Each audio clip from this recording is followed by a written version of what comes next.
Hey, t'es là, toi! Cette semaine, je te raconte l'histoire mythique d'un endroit maudit. Ça s'intitule La maudite Pole Room. Un endroit maudit qui était situé en plein cœur de la Argenteuil et en même temps au beau milieu de la rue Grasse. Si vous avez 45 ans et plus, vous vous souvenez très bien de ce nez à feu.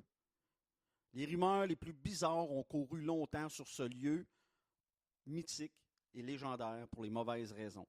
À l'époque, c'était même pendant un certain temps le repère d'un groupe de motards qui s'appelait les Popeyes. Oui, comme celui qui mange des épinards. Il était associé aux autres, aux Hells Angels et les Frères du Bois de l'Est de Montréal.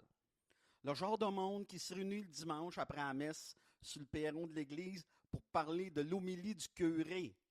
À l'époque, ils étaient en guerre, eux autres, avec les Devil's Disciples, les Outlaws et les Satan Choice. Comme vous pouvez l'entendre, le crime organisé ne manque pas d'imagination pour se choisir des noms de clubs. Il dit que dans les années 70, les fameux Popeyes étaient parmi tous ces groupes considérés comme le plus violent, le plus sadique.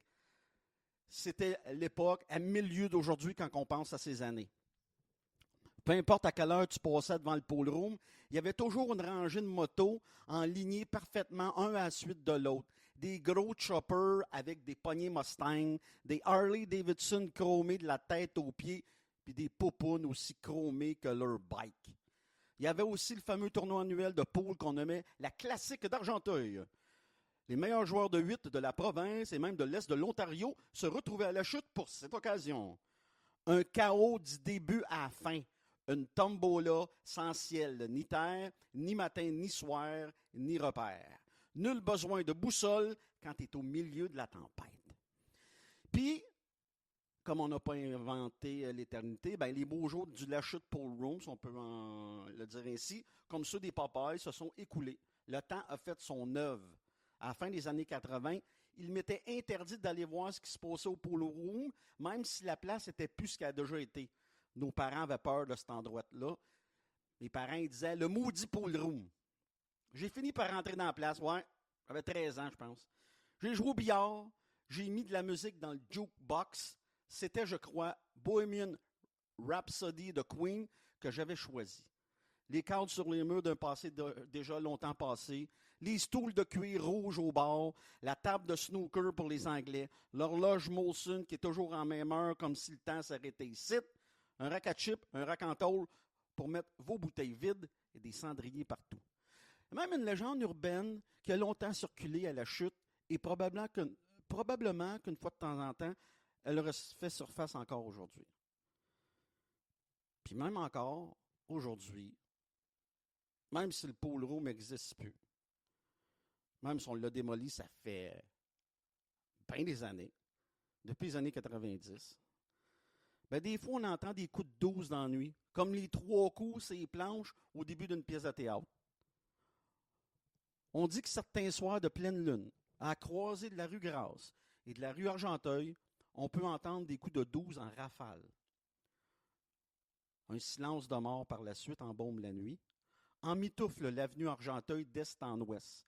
Ces soirs-là, le ciel est clair et la lune pleine au bouchon illumine l'ancien endroit maudit.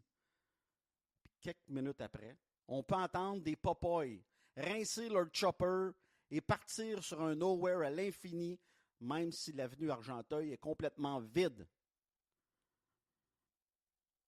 La 8 au coin. Kit ou double. Fin.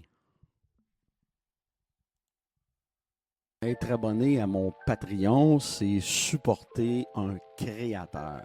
Patreon.com Barbudeville, tout simplement, pour me trouver. Qu'est-ce que tu obtiens avec mon Patreon? Ben, c'est facile. Tu as tous les chapitres de mon 2e livre en avance. À chaque fois que j'ai fini un chapitre, je te mets ça sur Patreon en exclusivité. Tu as toute la bibliothèque de mes épisodes de podcast, du premier jusqu'au dernier que j'ai fait. Ça aussi, c'est exclusif au Patreon. Parce que oui, je vais l'envoyer sur Spotify, je vais l'envoyer sur Google Podcast, puis à iTunes, puis SoundCloud, mais un épisode à la fois maintenant. Puis une fois qu'on passe à la prochaine épisode, je remets ça seulement disponible au Patreon. Fait que tu as tous les épisodes quand tu veux. Puis ça, là, c'est à partir de seulement 3$ par mois quand tu es une recrue.